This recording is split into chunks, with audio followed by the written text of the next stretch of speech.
हाँ गौरी पुत्र, इसी प्रकार समस्त सृष्टि को हलाहल विष से रक्षित कर मेरे प्रभु महादेव शिव शंकर शंभु महान नीलकंठ महादेव भी बने। लंकेश, एक और जगत के पालनहार श्री हरि नारायण ने अपनी पृष्ठ को विशालकाय मंदार पर्वत जैसी मथनी का आधार बनाकर इतना कष्ट सहा, तो दूसरी ओर जगत पिता नीलकंठ महादेव ने अपने कंठ में हलाहल विष को स्थित करने का कष्ट उठाया। अर्थात दोनों प्रभु जगत कल्याण हेतु कितना त्याग कर रहे थे ना लंकेश। किंतु गौरी पुत्र, मेरे प्रभु महादेव शिव शंकर शंभु से श्री हरि नारायण की तुलना भला कहाँ संभव है, क्योंकि वो विष आज तक मेरे प्रभु शिव शंकर शंभु के कंठ में ही है। अर्थात संसार को विनाशकारी कष्ट से रक्षित करने हेतु प्रभु तो सदैव जगत की रक्षा एवं पालन करने का कर्तव्य निभाने के लिए तत्पर रहते हैं। यही तो स्वयं ईश्वर का अनुशासन है, उनका दायित्व है। फिर वो ईश्वर, ब्रह्मदेव, नारायण अथवा महेश्वर ही क्यों ना हो। किंतु लंकेश, अन्य सभी अवतारों के समान अपने नीलकंठ स्वरूप से भी महादेव ने जगत को एक अत्यंत महत्वपूर्ण सीख प्रदान की कि कभी कभी नकारात्मक विनाशक शक्तियों को प्रभावहीन करने का एकमात्र उपाय है कि जहां वो स्थित है उन्हें वहीं सीमित करना, जिससे वो विस्तार ही ना कर सकें। फिर वो अत्यंत विनाशक विष हलाहल ही क्यों ना हो। आपने सर्वथा उचित कहा गौरी पुत्र। किंतु लंकेश, पुनः सागर मंथन की कथा पर लौटकर मुझे आगे की कथा सुनाने की कृपा कीजिए। क्या उस मंथन के परिणाम स्वरूप अब माता लक्ष्मी सागर से उत्सर्जित हुई अथवा अमृत कलश? अमृत की प्रतीक्षा तो सुर और असुर दोनों को ही थी।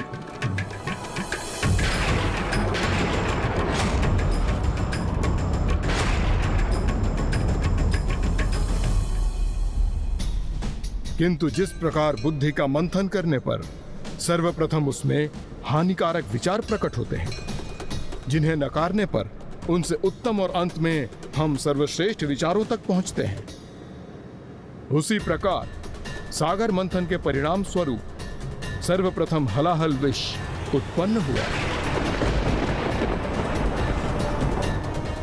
फिर कुछ शेष निधियां, किंतु सागर द्वारा श्रेष्ठतम निधियों का उत्सर्जन अभिशेष था। तो इस क्रम में हलाहल विष के उपरांत कुछ अमूल्य नग आदि प्रकट हुए, जिन्हें देवताओं और असुरों ने बांट लिया। फिर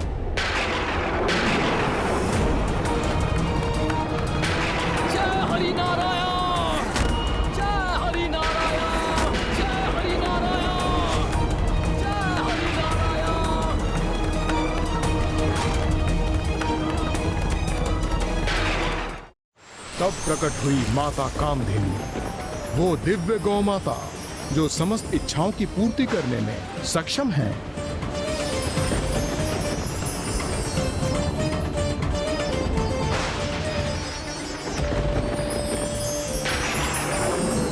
प्रणाम माता कामधेनु। प्रणाम कामधेनु माता। माता कामधेनु को ऋषि मुनियों को प्रदान किया गया, जिससे उसके दुग्ध से उत्पन्न घृत का यज्ञ एवं अन्य धर्म कर्म की विधियों में उपयोग हो सके। जय श्री हरि नारायण।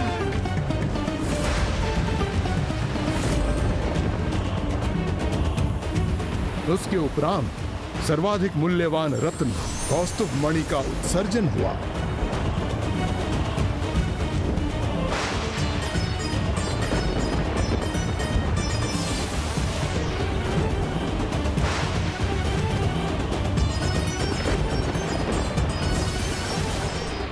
श्री हरि नारायण ने सागर मंथन में जो सहायता की थी, उसके लिए उन्हें कौस्तुभ रत्न प्रदान किया गया।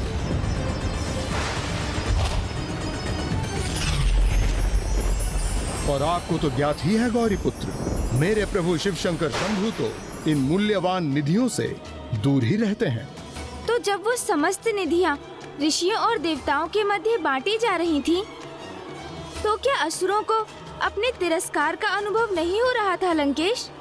नहीं गौरी पुत्र, असुरों को शांत रखने के लिए उन्हें भी तो मंथन से प्राप्त हुए कई रत्न आदि दिए जा चुके थे, किंतु वो तो श्रेष्ठतम निधि की प्रतीक्षा में ही स्वयं को संयमित रखे हुए थे।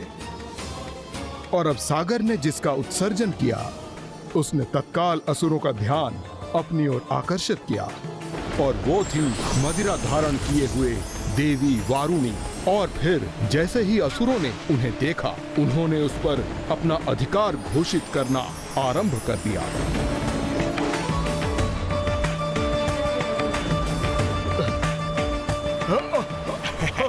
महाराज, ये सुंदरी तो हम असुरों को ही प्राप्त होनी चाहिए। हाँ हाँ महाराज, हमारा होगा। महाराज, देवी वारुणी और उनकी सुरा का स्वामित्व हम असुरों का होगा। इस पर हमारा अधिकार होना चाहिए।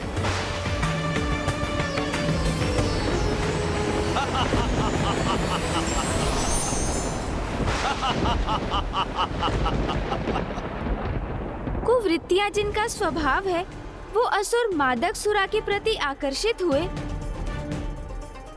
किंतु सुरापान तो पंच महापापों में से एक है, जो उसका पान करने वाले का जीवन ही नहीं, अपितु उस पर निर्भर उसके परिजनों के जीवन को भी नष्ट कर देती है।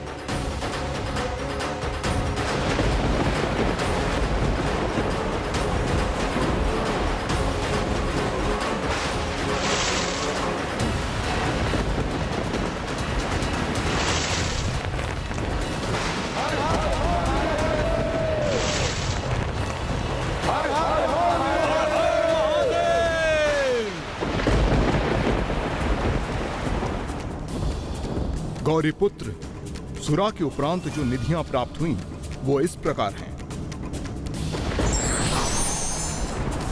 फिर दिव्य पुष्प प्रदान करने वाले पारिजात वृक्ष उत्सर्जित हुए, जिनकी कोंपने न कभी कमलाती हैं और ना ही मुरझाती हैं। पारिजात वृक्ष देवराज इंद्र को प्राप्त हुए और इंद्रलोक में स्थित किए गए।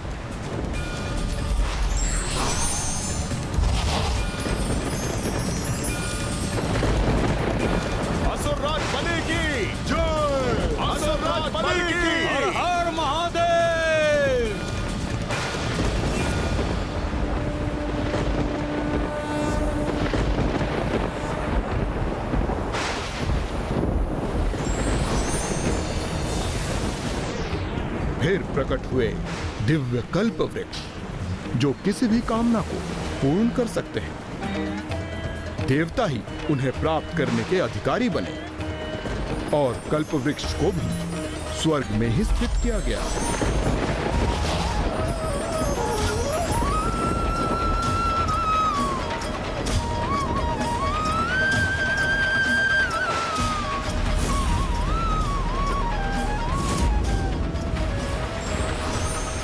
फिर देवराज इंद्र के वाहन महान गज ऐरावत उत्सर्जित हुए, जिन्हें प्रभु ऋषि दुर्वासा के शाप के उपरांत देवराज खो चुके थे।